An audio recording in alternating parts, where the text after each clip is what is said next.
Elizabeth, could you bring out the cranberry sauce? My son James called from the dining room where 15 guests were seated around our Thanksgiving table. I wiped my hands on my apron and carried the crystal bowl through the doorway. The conversation barely paused as I set it down. Mom, we're out of wine. Could you grab another bottle from the kitchen? James didn't look up from his conversation with his law partner. I returned to the kitchen, retrieved the wine, and refilled glasses around the table. My daughter-in-law Victoria was holding her phone at an angle, recording something. She giggled and whispered to the woman beside her. Elizabeth! James's voice cut through the chatter. The turkey needs carving. Could you handle that? That was the third time in 20 minutes he'd summoned me like hired help. I felt the heat rise in my face, but I kept my expression neutral. My granddaughter Sophie caught my eye from the far end of the table and mouthed, I'm sorry. She was the only one who seemed to notice. I carved the turkey in the kitchen, my hands steady despite the trembling I felt inside. Through the doorway, I could hear Victoria's voice, bright and performative. Oh my God, you guys, this is so authentic. My mother-in-law still does everything the old-fashioned way, like she literally won't accept help. It's so vintage. Laughter rippled around the table. I arranged the turkey on the serving platter with deliberate care. Mom, James again. We need the mashed potatoes reheated. They've gone cold. Fourth time. I placed the turkey on the table and returned to the kitchen without a word. As I stirred the potatoes on the stove, I heard Victoria's voice again, louder now. I'm just saying, at her age, she should really consider making things easier on herself. James has been looking at some wonderful assisted living facilities. The one in Bellevue has a gorgeous view of the lake. My wooden spoon stilled in the pot. It's not just about her, James said, his lawyer voice smooth and reasonable. This house is far too much for her to maintain. The property alone is worth at least $800,000, maybe more with the market right now. It doesn't make financial sense for her to rattle around here alone. And think of the inheritance tax implications, his partner added. Really, it's smarter to liquidate assets now. I brought the potatoes to the table and set them down gently. Victoria was filming again, her phone angled to capture me in the background. Elizabeth, honey, she said, her voice dripping with false sweetness. Could you bring out some napkins? I think we're running low. Fifth time. I looked at my son, really looked at him. The boy I'd raised, who'd scraped his knee learning to ride a bike in this very driveway, who'd studied for the bar exam at this dining table. He was scrolling through his phone, not even aware of my gaze. I looked at Victoria, at her perfectly manicured nails wrapped around her iPhone, at the way she smiled for her followers while discussing my home like it was already sold. I looked at my brother Richard at the far end of the table. He'd been unusually quiet tonight, but I'd caught him earlier examining the paintings in my hallway with an appraiser's eye. Then I looked at Sophie. My granddaughter's eyes were bright with unshed tears. I set down the napkins. If you'll excuse me, I said quietly. I'm not feeling well. Please, enjoy the rest of dinner. I walked upstairs to my bedroom and closed the door. The house fell silent below me as I sat on the edge of my bed. Then Victoria's laughter erupted, probably thinking I was being dramatic. I heard James say something about emotional and her age. I picked up my phone and scrolled to a contact I hadn't called in 3 months. Margaret, I said when she answered. It's Elizabeth. I need to schedule that meeting we discussed. Yes, the one about the estate. I think it's time. I'd been a widow for 3 years. My husband Thomas had been a literature professor, like me, though he'd left academia earlier to pursue writing. We'd lived simply, deliberately, in this house he'd loved. After he died, everyone assumed I was barely getting by on my pension. They had no idea. 40 years ago, before James was born, I'd written a book. Not under my own name, Elizabeth Whitmore, but under a pseudonym. It had been a literary thriller that caught the zeitgeist perfectly. The book had sold 30 million copies worldwide, been translated into 40 languages, and spawned 3 film adaptations. The royalties still came, deposited automatically into accounts my family knew nothing about. Over 4 decades, with wise investments, that money had grown to $42 million. Then there was Thomas's legacy. He'd been an early investor in a small tech startup his former student had founded. That startup was now a household name, and the stock certificates locked in my safety deposit box were worth $78 million. And in my basement, Carefully climate-controlled and catalogued was Thomas's art collection. Pieces we'd acquired over 30 years of travelling, bought from small galleries and unknown artists who'd later become famous. The collection had been appraised last year at $28 million. Total assets, $148 million. My son thought I was poor. My daughter-in-law thought I was pathetic. My brother thought I was vulnerable. They were all wrong. The next morning I came downstairs to find James and Victoria in my kitchen. Victoria was filming, of course. "Morning, Mom," James said, too cheerfully. "We wanted to talk to you about something." He slid a brochure across the counter. Emerald Hills Retirement Community. The cover showed silver-haired people playing shuffleboard under palm trees. "It's beautiful, Elizabeth," Victoria cooed. "They have art classes and book clubs. You'd love it."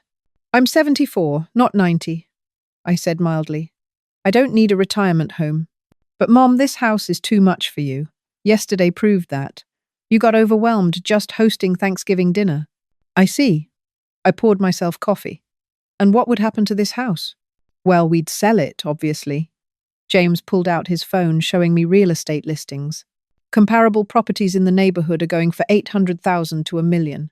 With that money in a trust, you'd be completely taken care of." "How thoughtful." "We've already spoken to a real estate agent," Victoria added.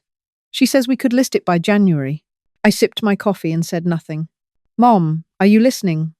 James's tone sharpened. "This isn't a suggestion.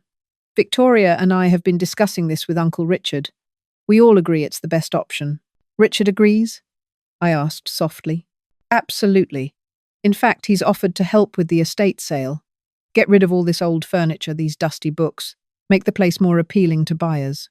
I thought of Richard in my hallway yesterday, studying my paintings, especially the small canvas above the bookshelf. A early work by an artist who died last year, whose paintings now sold for 6 figures. "I appreciate your concern," I said, "but I'm not ready to sell my home." James's jaw tightened. "Mom, be reasonable." "I am being reasonable. This is my house. Thomas and I bought it 40 years ago. I'm not leaving." "Then maybe we need to have a different conversation." James exchanged a look with Victoria. "About your capacity to make these decisions." The implication hung in the air like smoke. That afternoon, Sophie appeared at my door with groceries.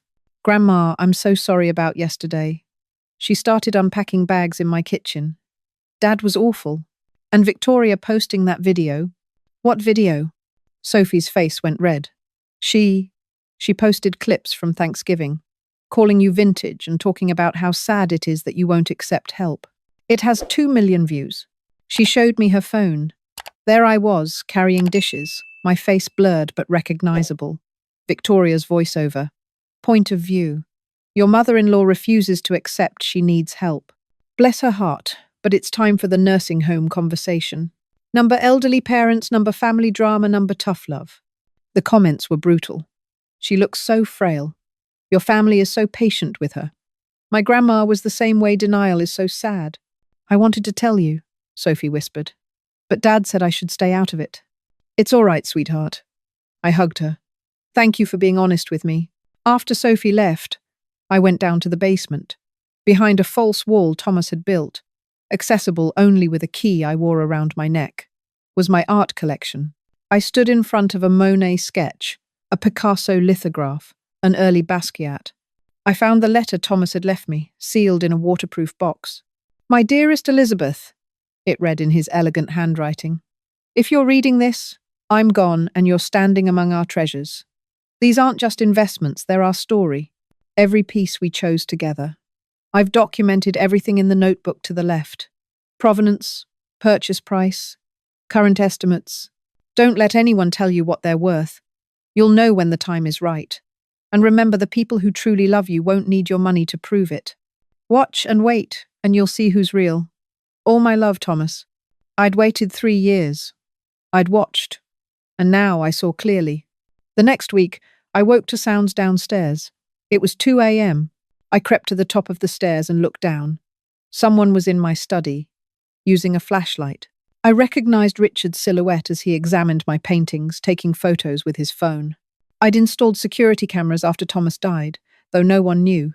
I watched from my bedroom on the app as Richard carefully removed the small canvas from above the bookshelf, examined it closely, then put it back.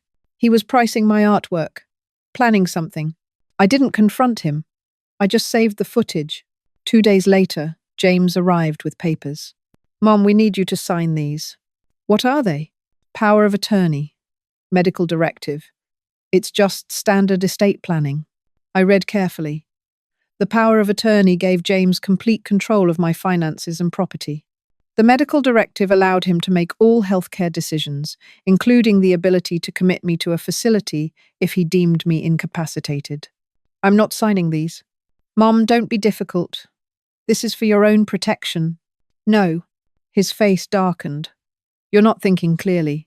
Maybe we do need to have that capacity evaluation. Are you threatening me? I'm trying to help you. He stood abruptly.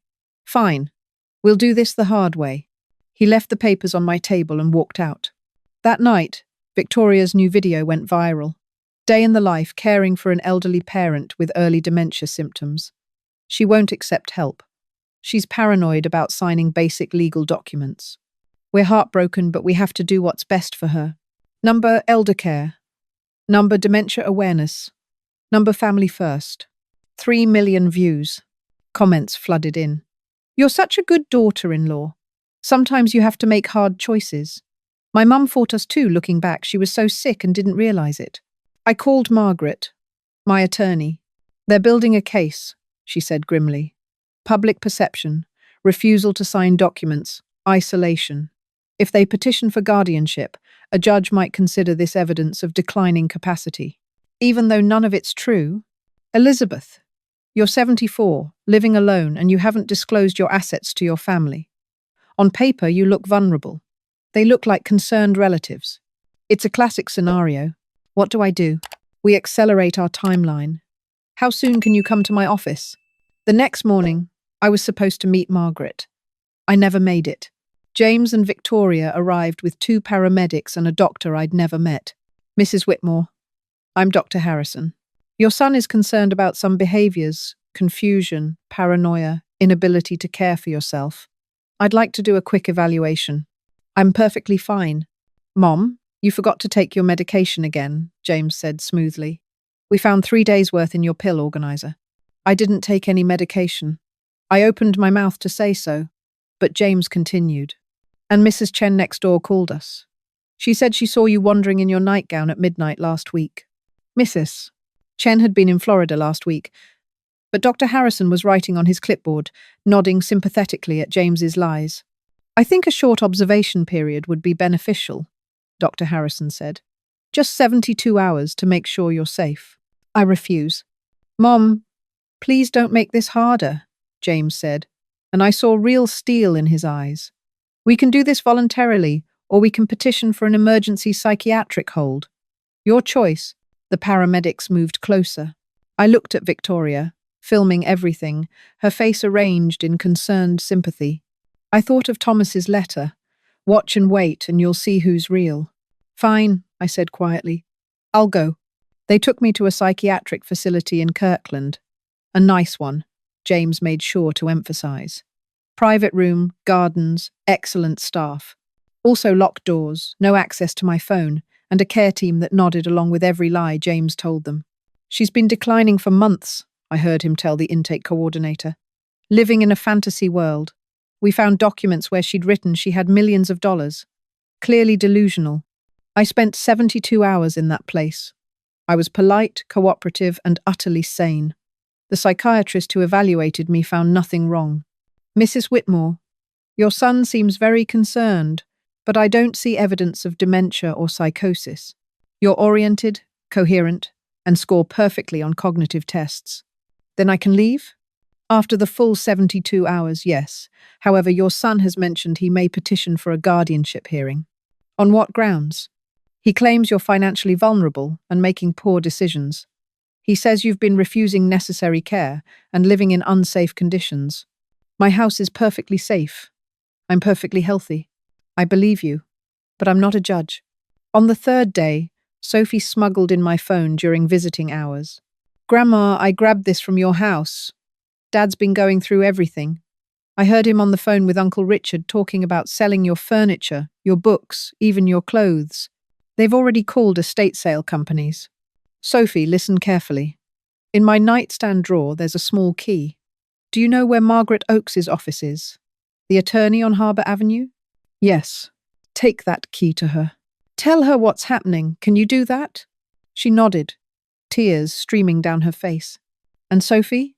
In my desk, there's a manila envelope marked, "For Sophie." Take it. Keep it safe. Don't tell anyone. After she left, I sat in my room and waited. The next day, they released me. James picked me up, all false concern. Mom, we've made some decisions while you were getting help. We've listed the house. The realtor says we can close in 30 days if we find the right buyer. You can't sell my house. Actually, we can. Richard and I have consulted with several attorneys. Given your recent episode and your refusal to accept appropriate care, we have grounds for an emergency conservatorship. We're filing this week.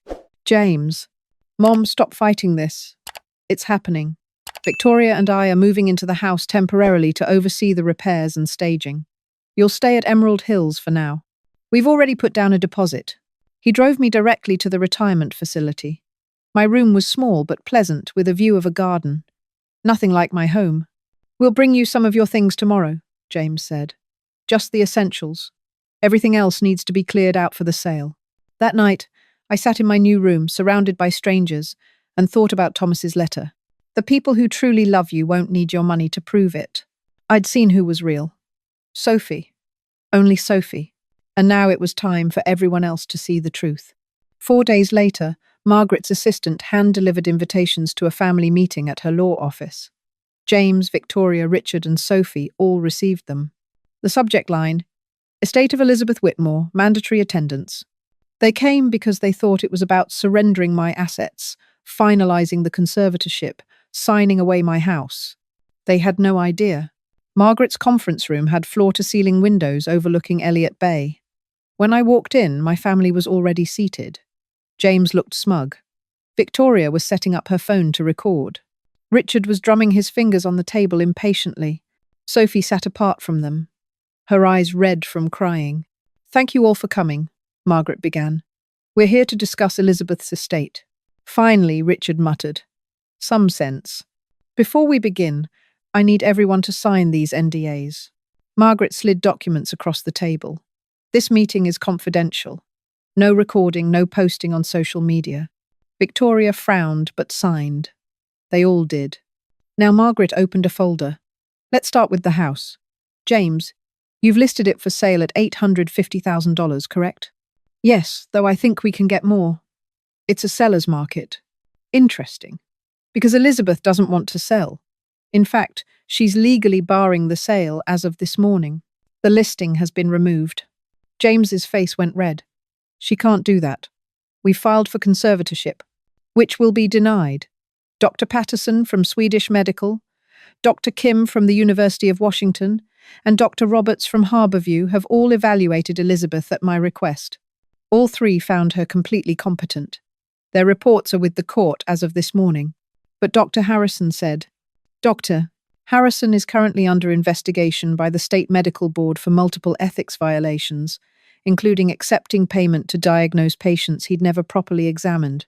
Did you pay him $5,000, James? James went white. I don't. That was a consulting fee.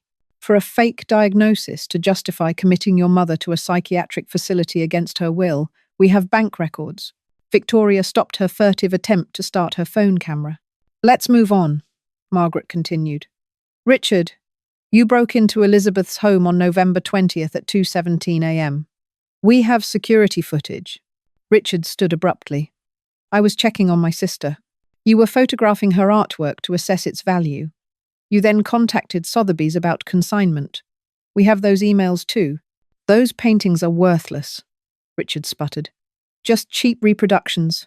Actually, a new voice said, and a man in a suit entered the room. They're quite valuable. I'm Gregory Chen from Sotheby's. We've authenticated Mrs. Whitmore's collection.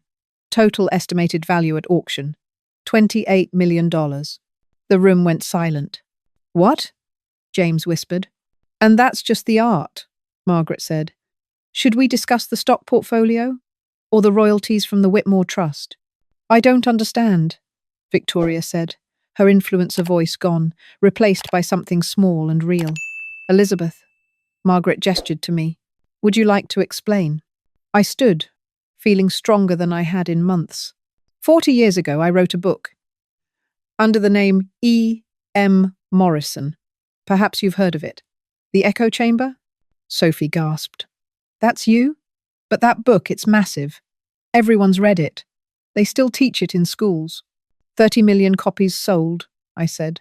Film rights, foreign translations. The royalties were invested wisely. That account is currently worth $42 million. James looked like he might vomit. Then there's your grandfather's investment in his student's startup. James, you use their software every day at your law firm. Thomas bought stock for $5,000 in 1991. It's now worth $78 million. $148 million total, Margaret said. Give or take, depending on the market. Victoria's voice was barely audible. You're a multimillionaire? Yes. But you live like you dress like you drive a 2007 Honda? Yes. Because I don't need to prove my worth with possessions. Thomas and I lived comfortably but simply. We valued experiences, books, art, and each other. Not flashy cars or designer clothes. I turned to James. When you told me I was poor, when you called me a burden, when you committed me to a psychiatric facility and tried to sell my home, you revealed who you really are.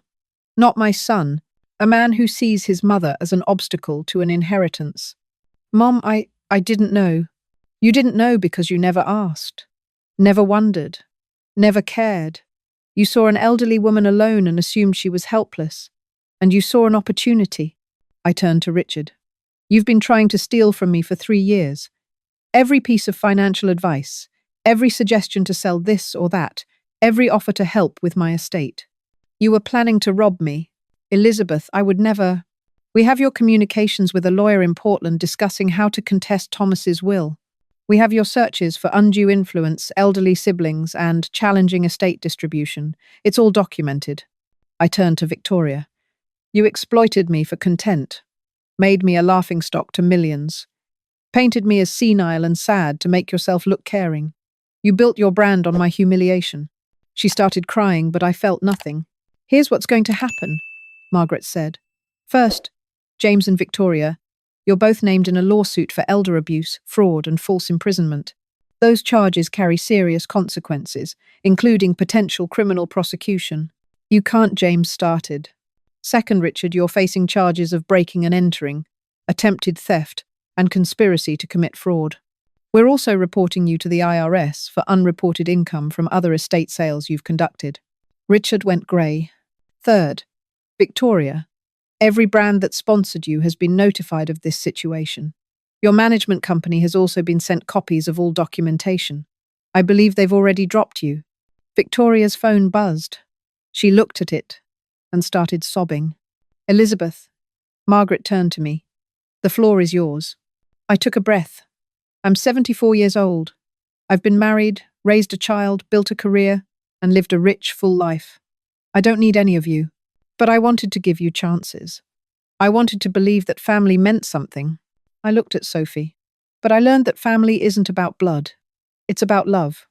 And the only person in this room who actually loves me is my granddaughter. Sophie was crying now too. So here's my decision.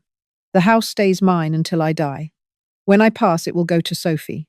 The art collection will be donated to the Seattle Art Museum with a small endowment for education programs.